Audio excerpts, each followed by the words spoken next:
What's going on, partner? Doing all right today? Doing pretty well. Here's this. All right, appreciate it. No alcohol in the cooler? No, sir. Appreciate it. Hey, I hate to put you on the spot, but we're about to kick off a podcast.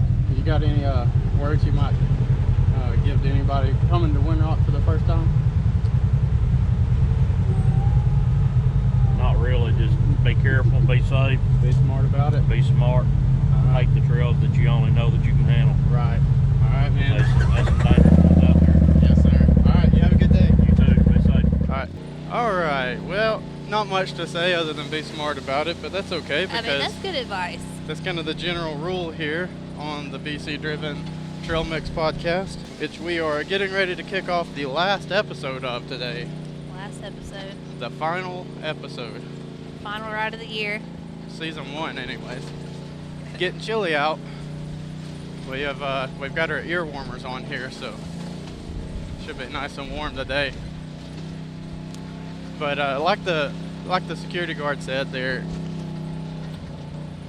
basically when you're out here on the trails, you got to be safe, and that's kind of one of the things I wanted to talk about in this episode was being safe on the trails, and kind of because Windrock is such a big park, such a wide range of difficulty trails, kind of how you even get started, eating this horse. I say one bite at a time, so you got to kind of pick your first bite pretty safely, because if not, you'll wind up eating something you don't want to eat.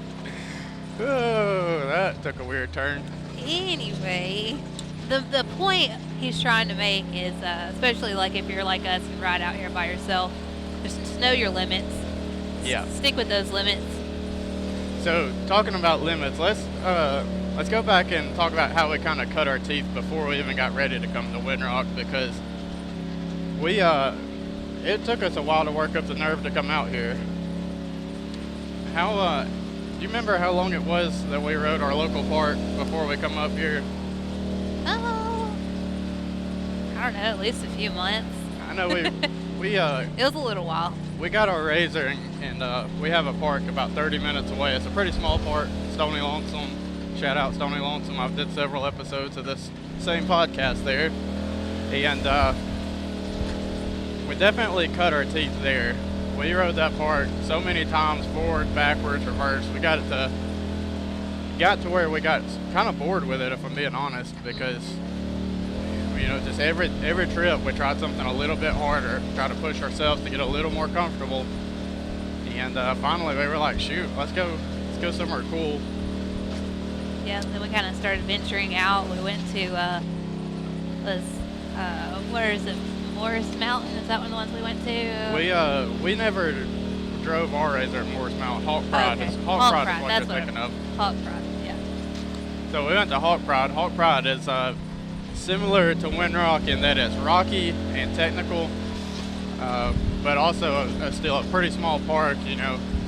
Pretty much anywhere in the park you can walk to the gate in about an hour or so. So nothing super dangerous there. I mean, there's obviously always danger involved, but a little bit different type of danger than being out here.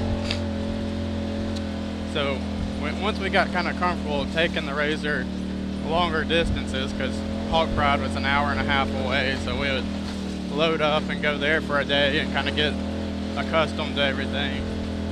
And then it just kind of naturally progressed to, all right, let's go see something really cool, because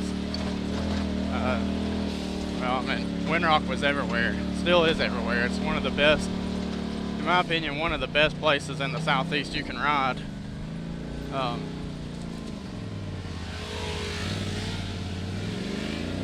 And we'll talk about that here in a little bit too, trail etiquette, my God.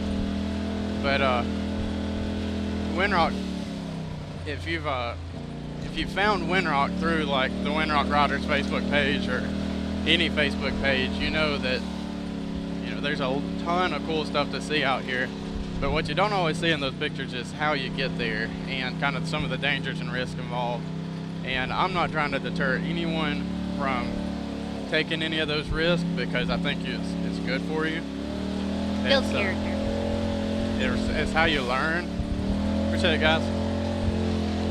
But proper trail etiquette there. them a 10 out of 10. Yeah, but you definitely want to make sure you're comfortable with it to some extent. You want to be comfortable with your machine before you even come out here. Yeah. This is not a great place to learn how to be. Yeah.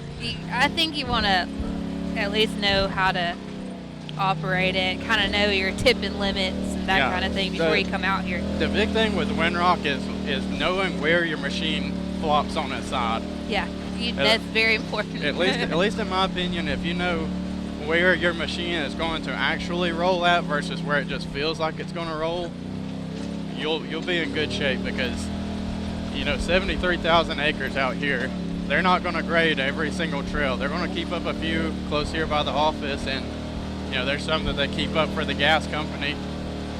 But a lot of these trails see heavy rainfall all spring, all winter. You get lots of ruts. And even some of the, the big boulders and ledges and stuff, just to get around them, if you don't want to actually climb them, you're going to wind up, being like this, being way on your side, trying to get around them.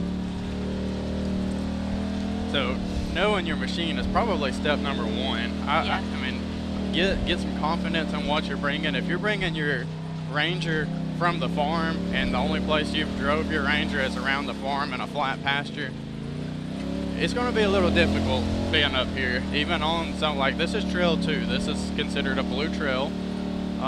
It's one of the ones that gets graded at least once a year, if not twice a year, because a lot of Jeeps come on this trail. They like to keep this one, it starts in the parking lot. They like to keep this trail up. So in this trail right here, in a Ranger, if you didn't know what you was doing, I mean, you could get yourself hurt. You could probably put a Ranger on its side, I think. Yeah, probably. If you're talented enough. You could probably put anything on its side. If you're talented enough. So I think step number one is, kind of get familiar with your machine, know your limits, practice. I mean, if all you've got is a farm, I'm sure you got a drainage ditch somewhere around there that you can just kind of walk that thing through slowly in a manner that, if you flop over, you flop over. It's easy to stand it back up, because you get out here 2 or 3 hours away from the truck, the parking lot, and I'm telling you, it makes for a bad day if you flop it on its side. Especially when you're by yourself. Yeah. That would probably be the next thing, is what to bring with you. And if it's your first time, people is a good thing to bring with you. Yeah. Whether that's, you post on the Windrock Riders page and say, hey, anybody riding today that I can tag along with, or if you've got a buddy, that can ride with you, even if you just, whatever you got to do. I would rather ride with a stranger than to ride alone if it was my first time, or if I wasn't comfortable doing this. But, obviously we're riding alone. We always ride alone. We always have. So, yeah. If you're comfortable with it and you're safe about it, you can do it, no problem. But definitely don't want to. I wouldn't want to come up here alone on our first trip. Not without this list of tips and tricks that I'm giving you right here on the podcast. Right. Yeah. I was gonna say, we did come out here by ourselves first time, but we had kind of got our feet wet. Tipped this thing over a time or two. Yeah. Got some harnesses. Yeah. Got rid of those seatbelts. Yeah. If you watch this podcast, I mean, you're probably safe, right? You're probably Isn't that how it goes? Probably good. Yeah. No, but stuff to bring with you is huge. Just knowing, we've ran into people out here that didn't even have a pack of zip ties with them. I mean, come on. I mean, I may be a redneck and all, but I've got a zip tie on me about 24/7. But people would be a good thing to bring. If you don't got people, at least your own. You need to have everything you need to be self-reliant. Prepare for how you're going to flip a machine back over. Prepare for how you're going to get yourself out of a mud hole, because they'll sneak up on you out here, even on like these trails that are well maintained.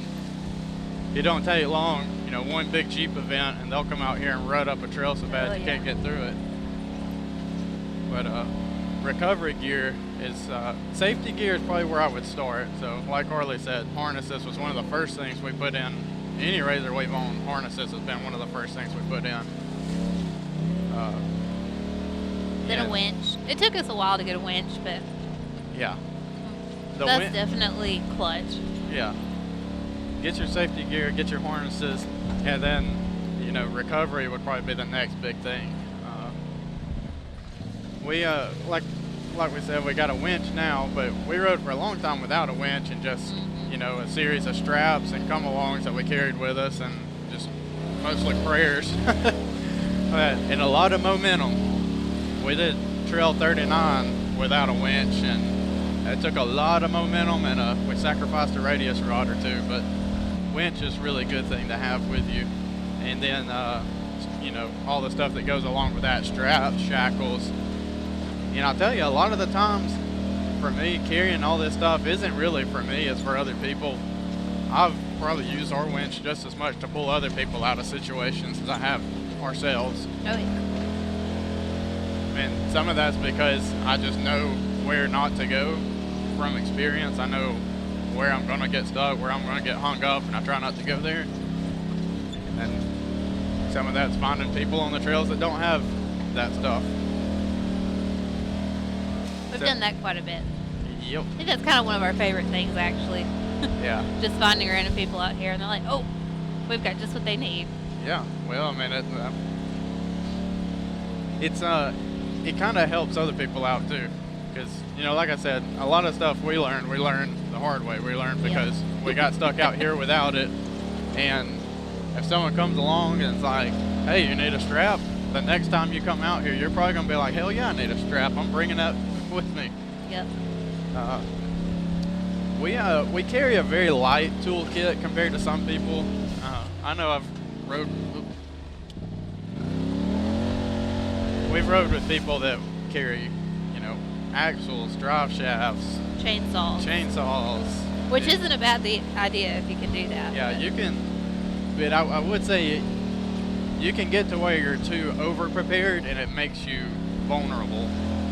Like, when you think about the weight of axles, the weight of chainsaws, the weight of diffs and drive shafts and U-joints and all that, and the, you know, the space you're sacrificing for it, you know, a lot of that stuff makes you really heavy, makes you top heavy, and weight is what's going to break a lot of stuff on these rocks. You take a bad bounce, your front end grabs, and like we did all day yesterday on Trail 75, that front diff will start popping, and you lose forward drive out here, and it's not a good day. Not a good day. So be prepared, but be sensible about it. A lot of places out here, if you break one axle, you can probably get out. It's going to take you a while. It may take you a while. You may have to get crafty. You may have to rely on one of those people you brought with you to kind of help you, or your winch, you know. That ratchet strap you're going to bring with you. But that's the thing. Nobody really plans to break an axle. Nobody sets out and says, all right, today, that right front axle, over with. It's gone. So, you just kind of have to be prepared as best you can. We broke an axle, luckily, on a trip where we had a person, we had brought some friends with us, and we broke an axle in the strangest way. It broke the castle nut off the end of it. And if you're not familiar with a razor, if you lose that axle nut, your wheel bearing falls apart and your tire falls off. And it was literally, our tire fell straight over on the trail. It's the craziest thing, but you know, we was riding with other people. And that's one of the reasons I felt comfortable with it. Sent one of them back to the truck, got an axle out of the truck, and then come back, changed it on the trail, and went about our merry business. So, as far as tools, what we carry, I've done a video on it before, and I may link that up somewhere, but we just kind of carry light hand tools. We don't really carry like impact. You know, that's one of the big things that I see people carry is an impact, and I get it, but I don't think we've really needed an impact. Yeah, we've never all needed these years riding. I mean, it's just something extra and heavy to break. It's another tool you can lose. It's another tool you can break. Yeah. You know, our toolkit on the razor stays on the razor. It's dedicated tools that, you know, that I've bought or were excess or I've replaced that, you know, they stay in the razor, never leave the razor, but they're always with us. So just a light toolkit, some things like consumables like tape and zip ties, tire plugs, Do not come out here if you do not have at least 30 tire plugs. Go to Walmart, get you a brick of tire plugs and a tire plug kit that's got the tool with it, because these rocks out here are brutal. And a lot of the time... Oh, there's a painted rock. Yep. It says be kind. We'll be kind. We'll be kind today, I promise. Until we take the headsets off and then you... Game over. Yeah, I've got to be good while I got this headset on and kind of... Yeah. I'll stay kind of quiet a lot. 'Cause we just know how I am. I'm that person you got to be like, I'll have you on speakerphone. Okay. I'll behave. Anyway. But going back to safety, one thing that I forgot to mention was a first aid kit. Don't come out here without a first aid kit. With some tweezers. Tweezers. Very important. Butterfly closures. Yes. Gauze, bandages. So, I mean, if you get hurt out here, it's not going to be a mosquito bite. It's going to be something that needs some attention quickly. And I've had it happen to me. We had a trail that was blocked, and we were trying to get around it, and had a machete standing on a hillside cutting some limbs out of the way, and I slipped at the same time I was swinging, whacked my leg, and had to tweeze out the dirt and then take butterfly closures and close it all up. So it can happen to anybody, even if you're careful. So Yeah. First aid kit, definitely something to have. Get some Benadryl. Benadryl, Tylenol, stuff like that. Yeah. And then, once you got your kit kind of established, like we do, like I said, our toolkit, I check it about every ride. I probably should check it every ride, but every other ride at least, I open it up, check it out. If I use anything, I replace it. Our first aid kit stays in here. Tire plugs. If you've got beadlock wheels or aftermarket lug nuts, make sure you got that special socket with you, because that'll be the last thing you need to do is be able to get your wheel off. But once you got your kit figured out, then it's about doing your homework. And I think this is where a lot of people kind of slack. Yeah. Or I think it's where people can slack at Windrock anyways, because it's 73,000 acres. I want to say it's like over 400 miles of trails, not to mention all the roads and connecting stuff in between. So it's real easy to get turned around, and you can honestly accidentally spend all day riding gravel roads back and forth and never really see anything. So a great resource for this has always been the Windrock Riders Facebook page. I know I talk about it a lot, but it's super useful for wow, we're already finished with trail 2. 20 minutes. That was fast. That was fast. And we like that Windrock map app too. Yep. Oh yeah. And That's clutch. that has really been clutch. Back in the day, maplets was the thing, but get your Windrock Park app, go to Trail Map, and pay for it. It's I think it's $9 a day or $20 for, or maybe it's $9 a week, $20 for a year. So, I mean, depending on if you're going to go for a week or if you're going to go multiple times, it's really worth it. But, it'll track you throughout the park. It's got all the trail colors and everything and trail ratings. So, definitely a resource. I don't use it a ton out here because I just about got to where I know where I'm going, but They didn't have it when we started out. we didn't have it when we started out. We had that paper map. We was paper mapping it. When I would take a piece of paper, sit in the hotel room, spread it out, look at the map, and say, okay, 21, or not 21. Geez, that would have been a mistake. Yeah, 22, no, not 21. 22, turn right onto G2 or whatever, and Yeah. and then I would Write it out like MapQuest. yeah, it'd be like MapQuest days, and I'd be sitting there, I'd be like, I think we passed it.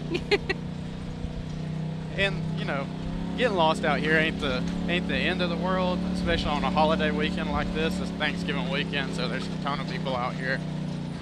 A lot of the times, if you're on the main road, someone's going to pass you. You're going to be able to flag them down if you need directions to anything. But just doing your homework and getting that map, being able to see where you're at all times is a big thing, you know, because you can take a screenshot of it, send it to somebody, they'll easily be able to find you. Your first trip, if you go to the office, they've got a couple of loops, and that's what we did our first trip. We just asked them, it's like, hey, what do you recommend? And they had this loop that went around, and it went near some of the attractions that you see on Facebook. You know, it would go like to the end of G6, which is, the train is off of the end of G6, so you know, it gets you close to stuff, and then you just kind of have to piece in that last little bit of knowledge to go see stuff like the train or Panther Rock, anything like that. The flats, I think they've got, you know, pretty easy routes up to the flats now, so prepare for it in advance, I guess is what I'm getting at. Do your homework. Figure out where you want to go. And then when you get out here, have a good time, man. Don't stress about bullshit. Don't worry about your bills. Don't worry about your diet. Just get out here and have a good time, man. That's what it's all about. That's why we ride along. We just get to shoot the shit, talk about whatever we want to talk about. Don't have to worry about the bills waiting for us when we get back. Don't have to worry about how many carbs we eat. It's, you know, it's just come out here, have a good time, relax, take in the sights. I mean, you guys can't see it, but we're riding along the side of a mountain. We got, you know, hundreds of thousands of acres of East Tennessee out there to look at. And so I'm gonna piece in what I think you need to bring also. For sure. As a passenger princess, the things that I think are important. Oh, okay, this will be good.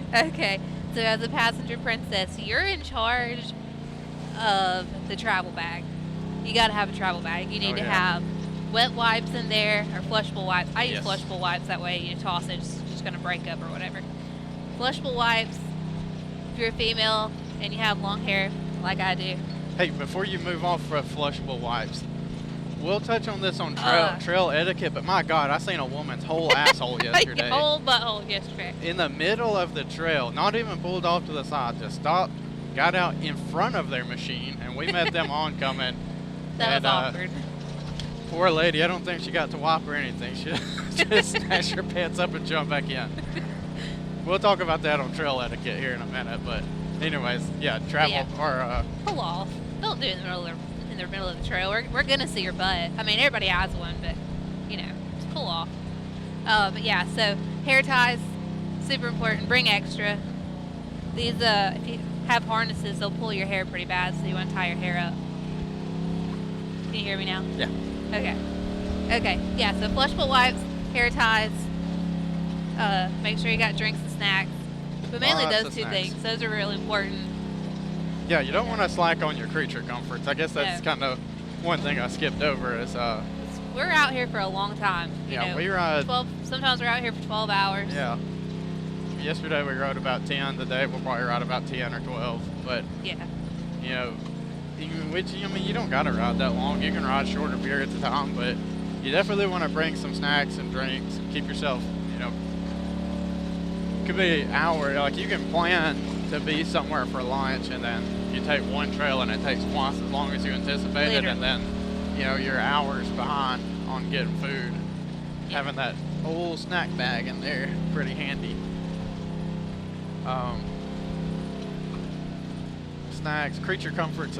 We always run a windshield because you know, we're bougie. We're bougie. I mean, this is what it is. In the wintertime, it's nice. Keeps the wind off your face. Summertime, it keeps some of the dust and bugs off of you. Like a windshield. Creature comfort mods. We got a sound bar. We listen to music. We don't have giant wake speakers that everyone this side of Tennessee can hear, but we do. We can hear them. That's all that matters. We can hear them pretty good, and we'll listen to some music here and there. We got rear view mirror. That's one of my favorite things. I like to see what's going on behind us. Yeah, it's good because our razor's got an exhaust on it, so I can't hear when someone comes up behind me like those riders earlier. If someone comes up behind you, I mean, it's proper etiquette that they're traveling faster than you, so get the hell out of their way. And I can watch them in my rearview mirror, but also a lot of times when you're out here, you'll just kind of link up with someone on the trails. Like yesterday, we did Trail 75, met up with a group of people and did Walton's Ridge with them, and it's nice to have the rearview mirror, because whether you're in front of them or behind them, you can kind of keep an eye on the last person and make sure everyone's, you know. Nobody gets lost. Yeah, nobody gets left behind. Yeah. I mean, really just come out here and have a good time. I wouldn't tell anybody not to come out here if you're scared. I mean, you can figure it out. You can figure it out. Just do your homework, make sure you're prepared. Don't push your limits, I guess would be a good thing to say, because until you're comfortable, you know. Yeah.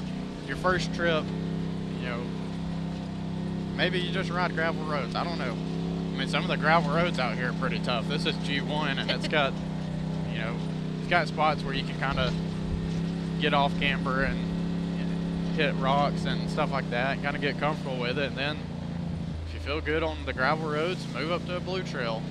That's the good thing about having the app, is you can always see where you're at in the park and see what trails are around you. So, got anything else? Any other tips for first-time Windrockers or anybody who's kind of new to the sport? No, just go ahead and add yourself to that Windrock Riders page. Yeah. It's real helpful. If you don't know anybody out here, like we don't know a lot of people out here, but you can always go to that page if you have cell phone service. If you're stuck somewhere, and you can post, be like, hey, can anybody help me out? Somebody will probably help you out. Yeah, we've done that Great before. resource. We've been sitting eating supper in Oak Ridge, which is the closest town to stay in. That's got hotels and stuff. And just been looking on the page, and someone had posted that they were flipped over on Trail 16 and needed help getting it back upright. And, you know, we kind of finished our food, got loaded up, went back to the park, went all the way down Trail 16, which is not an easy trail. And it was raining. And it was raining.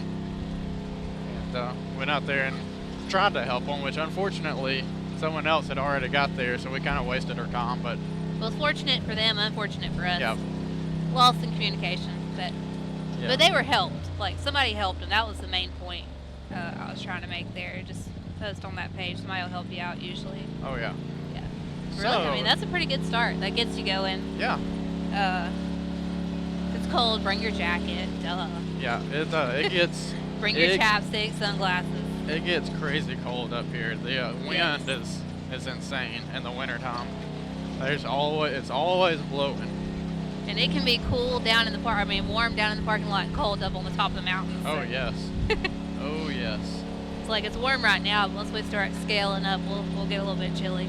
Yeah, there's always a breeze coming up these mountains as the wind kind of goes up over them. And anytime you're on a trail that's on a ridge, it's just cross breeze all day. So yeah, be prepared. You know, gear-wise, look at the weather, and you know, if you're comfortable riding 40 degrees at home, I would probably prepare for riding in like 30 degrees, because that wind chill is just pretty rough.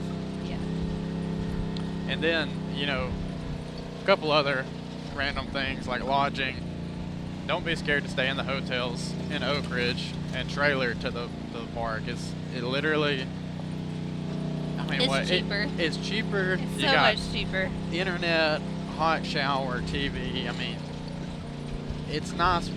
It's nice to go back to civilization when you've been out here in the woods for 10 hours. It's nice to go back to civilization. But there's also a ton of amenities if you'd rather rent a cabin or tent camp. We've tent camped before, just to say we did, hated it. Yeah, hated it. We won't do that. I mean, it was a big event when we did that too. That's probably one of the reasons that wasn't so good. It was loud all night long. It was super loud. But either way you do it, it's fine. Whatever you like to do. I mean, I'm bougie. I want to go back and play on my phone. Yep. You don't have a lot of service out here, so I don't get to play on my phone much. But I will say AT&T probably has the best service out here. They've put up towers up here, even on the mountain in some spots, and don't know what I got right now. I probably won't have any, but yeah, I've got full 5G right now, which we're just on G1, so. Bro, where's my phone?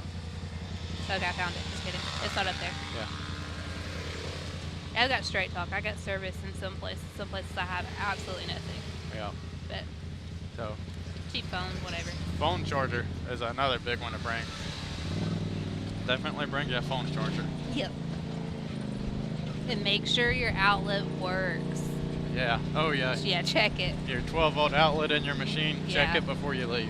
I think it was our Trail and Rock edition that Yes. that never one didn't worked. work. No. It blew the fuse every time. Yep.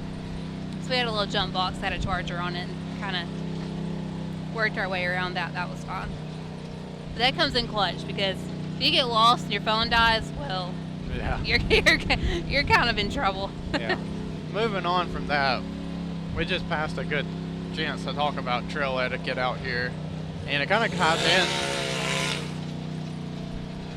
It kind of ties into the your first time at Windrock, and if you're new to riding in general, knowing how to act on the trails. I say that as this kid in front of me just floors it, but whenever someone comes up behind you on the trails, like we had earlier on Trail 2, that means they are going faster than you are going. So that means There's no other reason somebody would come up behind you like that. They are going faster than you. Move over, let them by. I don't care if you're in a Jeep. I don't care if you're in a Razor. I don't care if you're in a rock bouncer. If someone comes up behind you, they are going faster than you, move over and let them by. I do it all the time. I never get that, well, they're not going to pass me. I'm not going to eat their dust the rest of the trip. No. If they come up behind me, I move over. But they're going pretty fast. They're gonna get ahead of you anyway. Yeah. So you don't have to worry about dust. I mean, that's kind of the crappy thing to be worried about anyway, considering where you are. You're gonna get dusty. You're gonna get muddy. Yeah, talking about over prepared, the guy in front of us has got 2 roto packs, a full size spare, a rooftop tent. Dude is loaded He down. is loaded. His Razor's squatting pretty hard too, so that's kind of where I was talking about you can be over prepared. Yeah, his radius rods are actually in just a little bit. I mean, maybe he's camping out here tonight. You don't know. It could be, could be. Could be. We I don't know. It does have a water jug as well, so. But if someone comes up behind you, move over. If you're going to stop in the trail, ooh, talking about Man. get your blood pressure up. Do not stop in the trail. It's like stopping in the highway. Don't do it. Don't do it. Don't I do know people do that too, and that pisses me off even more than on the trails. But don't stop in the trails and talk. Scoot over. If over. you're about to get out and have lunch, scoot over to the side. Make you- sure there's room for people to get around you, because ain't nothing worse than you sitting there eating a sandwich and we're just like gridlocked right there waiting on you to finish your sandwich, get in your machine and move it. I mean, that's just rude. There's so much room for activities. Just move over. Yeah. I mean, chances are, if there's not room to pull off, it's not a good trail to stop and eat lunch on. You know what I mean? We had at Tackett one time, I think we've talked about it before, but Man. this freaking group of people, Windrock Hollow, whatever you call it, or not Windrock, No. Wolfpen Hollow. Wolfpen, yeah. We're at Windrock. Wolfpen Hollow, very narrow, rocky trail, but it does have a couple of spots where you can pull off. There's fire rings. There's, spots to stop and congregate, and these people pick the narrowest, rockiest side of a freaking mountain to park on. Like, you can barely walk around their Razors and light a damn campfire and cook hot dogs in the middle of the trail. In the middle of the trail. Like, the fire was in the middle of the trail. Beats all I'd ever seen. Yeah. And then wanted to get an attitude when we were trying to get by them. Like, we couldn't go around them. We had to stop Yeah. and be like, "Hey, could y'all move?" No, they got an attitude about us. Yeah. And I'm like, "Buddy, you're the one that stopped in the middle of the trail eating hot dogs with your campfire. What?" Yeah. And the thing was, they had literally just passed the big area that you were just talking about where they could have all pulled off. Yep. And wouldn't have been, any issue. Yep. And I want to give some people benefit of the doubt. Maybe they don't ride at parks often or ride where other people ride often, but just use your noggin. If you're in a spot where you would be riding at, chances are you're in a spot someone else would be riding at. Mm-hmm.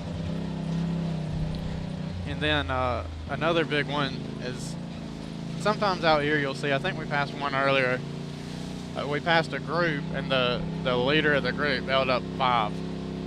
And if you notice, right behind them was 5 machines. And there's a super cheesy graphic that everyone shares that I hate it because it looks like it's trying to teach elementary school kids how to ride, but I mean, it gets the point across. Yeah. If you're in a group, let somebody know, whether that's, hey, I got 4 behind me, okay, you know, or whether you hold up 4 or whatever you do, your first person and your last person need to be communicating, just, you know, hey, I got 4 other riders behind me, and then that way, whenever 4 riders pass you, it's like, okay, trail's clear, I can go now. Yeah. And your last rider, you know, there'll be times where I'll say, hey, are you the last one? And they'll just, I don't know.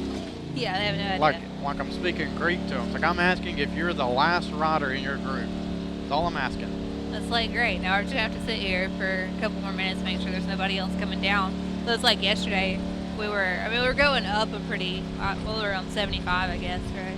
Yeah, so. We were going up a little bit of a gnarly hill, and there was a bunch of people coming down. The first person let us know that there was 6 or 7 or whatever, I don't know. Yeah. And, He said about 6. About 6, yeah, that's what he it was. said there's about 6 back behind me. I'm like, is it 6? So the last one comes through, and we're like, are y'all the last one? And they're just like, yeah. We're like, okay, well, we're just going to sit here and wait a minute, because if we get up there and meet each other in the middle of this hill, it's going to be a problem. Yep. Yeah, so just communicate. Make sure your front person and your back person know to at least communicate. A couple of rock bouncers out today. Probably a lot of them out. Kind of an odd Nice spot weekend. for them right here on G1 though. Unless they just come up 16. I'm going to start rating people's trail etiquette. Yeah. I mean, not bad. Not bad. Not bad. They at least got to the side. Yeah. We'll give them a solid 8. Solid 8, yeah. Solid 8.5. A perfect 10 would have been stopping back there where the bouncers were in the nice side pull. Nah, there's plenty of room to get around. Yeah. We're good. Well, I think I've preached enough. Let's talk about something a little more random.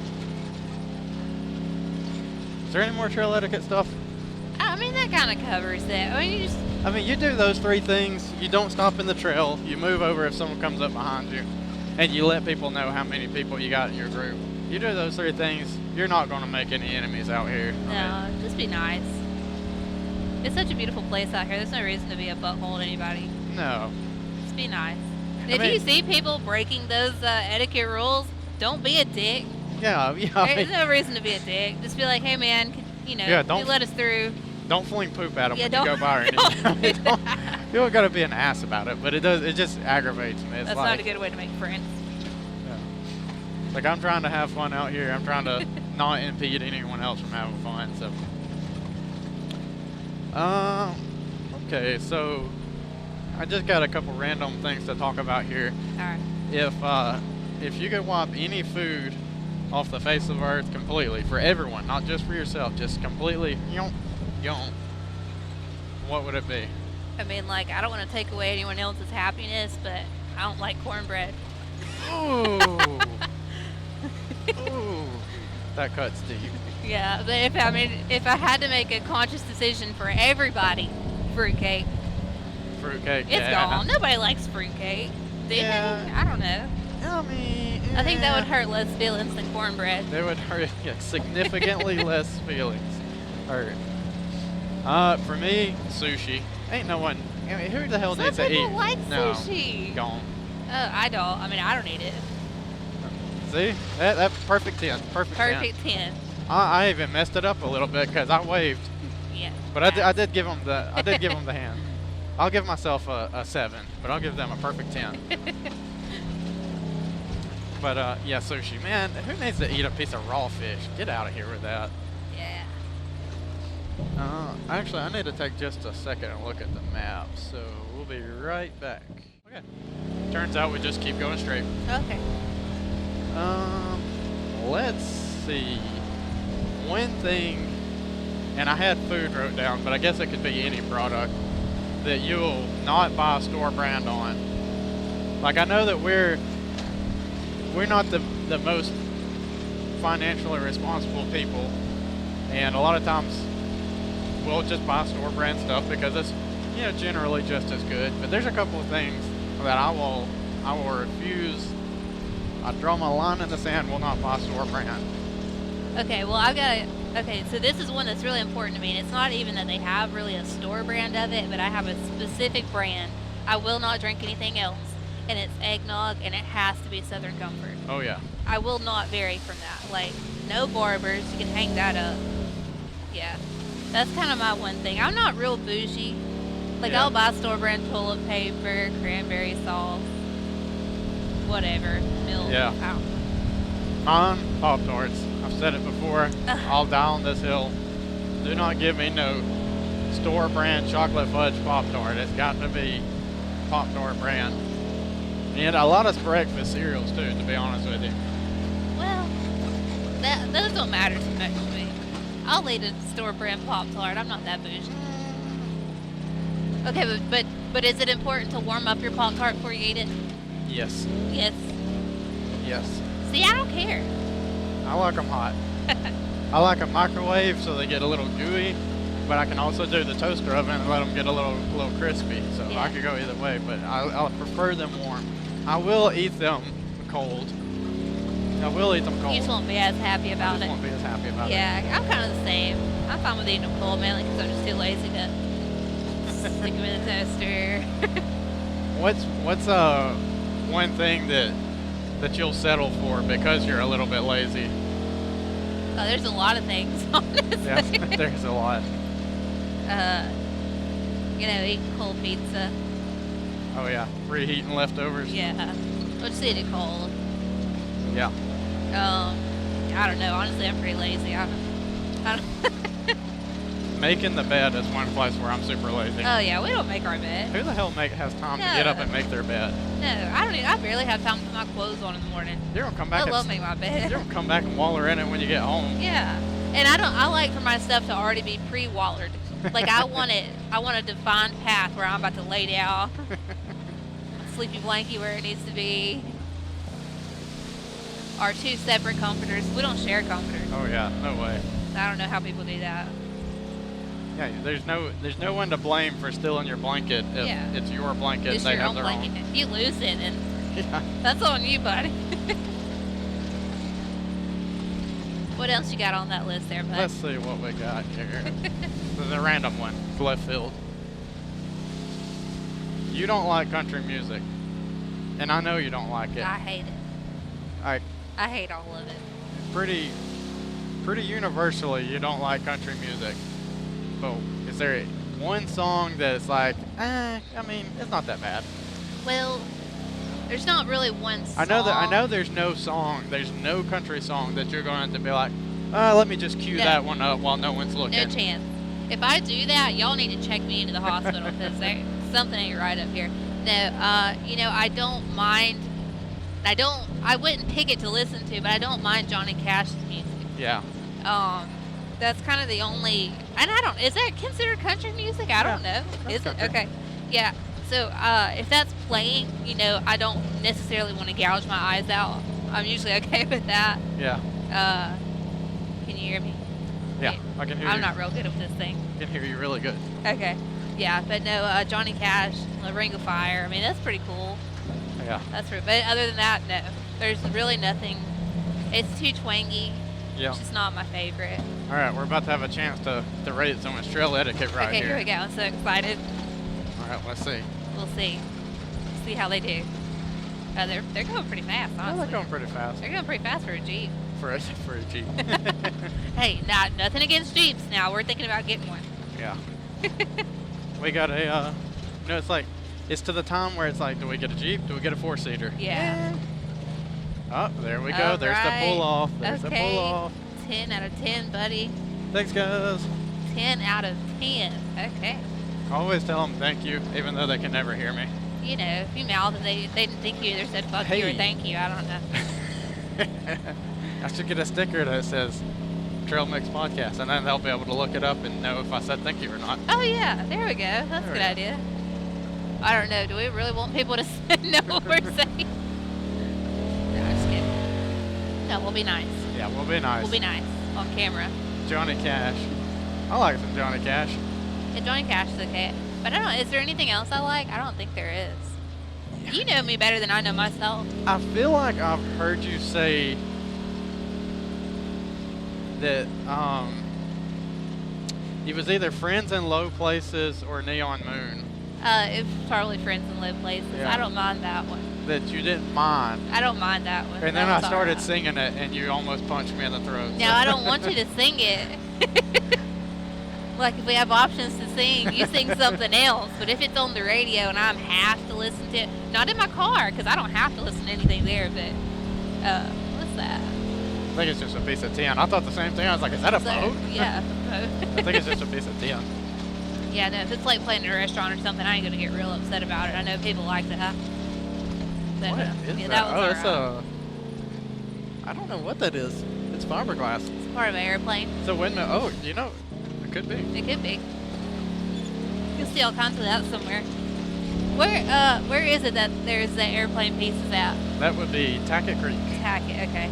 That would be on a trail called Hell's Canyon, which used to be the best trail in the whole place. It's literally a blast. And then they closed one entrance to it, so you can run the trail, but you get all the way to the end, and it's private property, and you have to turn around and go back. You don't want to do that. No. I mean, I would almost, just because it's a really cool trail, but I've been planning it's gnarly. I've been planning to go back, but It's gnarly. it's been a little over. You don't go by yourself there. Yeah, it's been over 2 years because since they closed it, and I want to go back. I just don't want to go all the way down a one-way trail and then have to turn and go back. Yeah. Not very fun. Yeah. Which goes back to the Windrock map. Do your planning ahead of time. I kind of looked at it this morning before we even left the room and kind of figured out where I wanted to go today. And I've got a little loop figured out, and I've got some options on there if we wind up short on time, some places where we can maybe jump on pavement and kill and save a little time or whatever. But I think the last random thing I had on here was whenever you think of the TV show of your childhood, whenever you when you think, man, that was my shit back then. So when I was real little, Dragon Tales. Oh yeah, PBS, good Yeah. old Dragon Tales. We like Dragon Tales. That's one of the ones I don't think you see Dragon Tales anymore. I don't think so. Yeah, Dragon Tales, the whole PBS lineup back then was good. yeah. I But like man, I like Dragon Tales, and then you had was you it like that other one. Between the Lines. No, not that one. What's the Not the Mama one that you liked? What's it called? Oh, it's something with dinosaurs. Somebody knows this. It's like, not the mama. Yeah, not there's the mama. there's a baby dinosaur, Yeah. and then there's a dad dinosaur who What's like. it called? I can't What's it remember. called? Not the mama, not the mama. Mama, not the mama, not the mama, not the mama, not the mama, not the mama. You do that one more time, and I'm going to throw you across the room. Not the mama! Whee! Oof! Anyway, y'all know what we're talking about. Google Somebody it. does. Somebody knows. I've always liked Cops. Ever since I was little. That's Yeah. been one of my favorite TV shows my whole life. Well, it's kind of wanted to be a cop, but instead of in healthcare. At what age did you start enjoying Cops? At what age? Yeah. Oh man, I like 5 or 6 probably. I've always loved Cops. At 5 and 6, I was like, Reading Rainbow is the shit. No, And not you're- me. And you're like, Cops. shoot that fucker, shoot him. Oh, you're going to jail? Oh, pit maneuver. Yeah, Cops is pretty timeless. I still like, if you can ever find it, all the reruns that are like from Oh, the yeah. 80s, and like all the cars are like, Those wide rim glasses. yeah, the Chevy Caprice, they got the Coke bottle, gold rim glasses. Oh yeah, those were good. Ooh. Grab handle. Yep. There we go. Trying to think of some other ones. I liked, I realized that I liked a lot of shows on PBS, but it's probably because we didn't have cable. Oh yeah, we didn't either. We never had cable. Zoom was my favorite because, and which kind of makes sense now since I am kind of in the engineering line of work. Zoom was a show, and they had like experiments that did like Some of it was like physics stuff, and some of it was chemistry stuff, and some of it was just games and crafts and stuff. But it's these kids that like hosted the whole show, and it was just like a series of different games or event or not science events. Yeah. Or experiments. That's what I was looking for. That's an interesting thought. It's like, think back to the TV shows that you liked as a child, and do they reflect in your career now? Yeah. Like, because it does for me. Well, not cops. I'm not a cop, but I've always wanted to be one.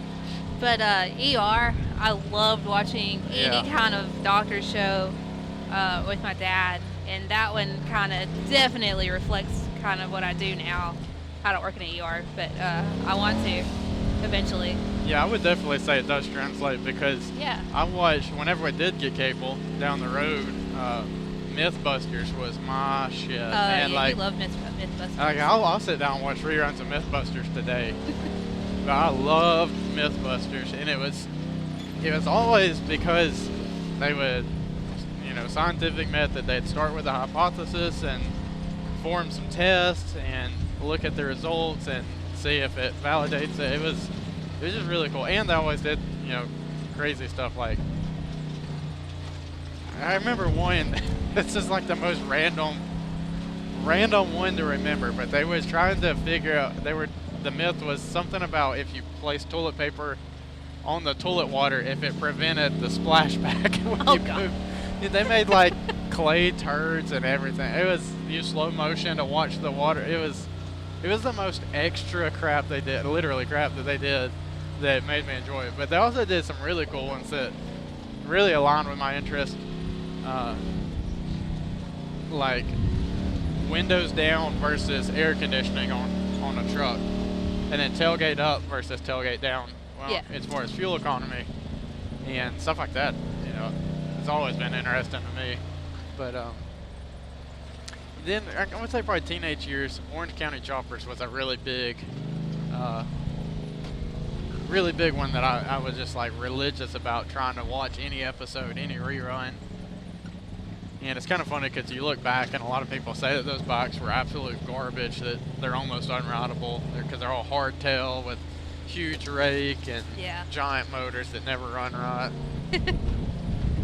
I was watching some YouTube video. It was like a where are the bikes now, and he found one of them and he picked it up like stupid, like dirt cheap. Like, I wouldn't say it's like $3,000 or $4,000 for this bike that was a whole TV episode was filmed on them, custom building and everything. Oh wow! So, it kind of flopped. Yeah, it kind of flopped. But it was just like Pimp My Ride. In my teenage years, I loved Pimp My Ride. Yeah, I like that one too. And a lot of people, have come out and said that after the show, they took a lot of that stuff back. They didn't leave like some of the TVs and stuff that they would install. They would take them back. And that they never did anything mechanical to the cars. That if the car was just like barely on its last leg, barely running, as long as it would drive for the shot, that they wouldn't. They just left it. Yeah. Oh man. It's just all for TV, all for show. The MTV Cribs. Oh yeah. Man, those refrigerators. Yeah. Goals. That is still goals. Still goals. I think that. It's funny that you said that about your personality and what you watch as a kid and like teenager and stuff. Because me and you are probably the nosiest damn people I've ever. We are so nosy. In Cribs, it's exactly that. Literally, it's literally a show that takes you into people's houses. And shows you everything about the refrigerator. Yeah. Bathroom. Yeah, it fits us pretty good. We're pretty nosy. We're just curious. We want to know things. Yeah. See stuff. Like, what are y'all doing in there? Well, I think that we have definitely talked everyone's ears off enough to get a full episode out of. I just wanted to say, to the people that watch us, that tune in regularly, hi Mom, and Terry, and Kathy. And Kat. To the people that tune in regularly and watch the show, I really appreciate you watching. And this episode is going to be the last episode of season 1, but I do got big plans for when it warms back up in the springtime. I've got a couple of people I'm looking at getting on that have just really interesting stories, and I'm trying to find new people. So if you want to be on the show, or you think you know somebody that would be a good fit, you know, I'm in Central Alabama, but you know, I can make whatever happen. We ride Tennessee, obviously. We ride Tennessee. Anywhere where there's an off-road park. It's kind of the only criteria I need is an off-road park.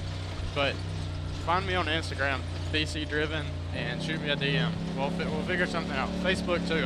I've got a BC Driven Facebook page. You can shoot me a message on there. But we're getting close to 116 here, and we're gonna hit some pavement. So guess we're gonna wrap this one up. Thanks for having me on today. Yeah, you're definitely the most attractive guest I've had on. Oh, thank you. The best kisser too. Oh, cut that out. Cut it out. All right, guys. Thanks for watching, and hopefully I will see you on season 2 of the Trail Mix podcast.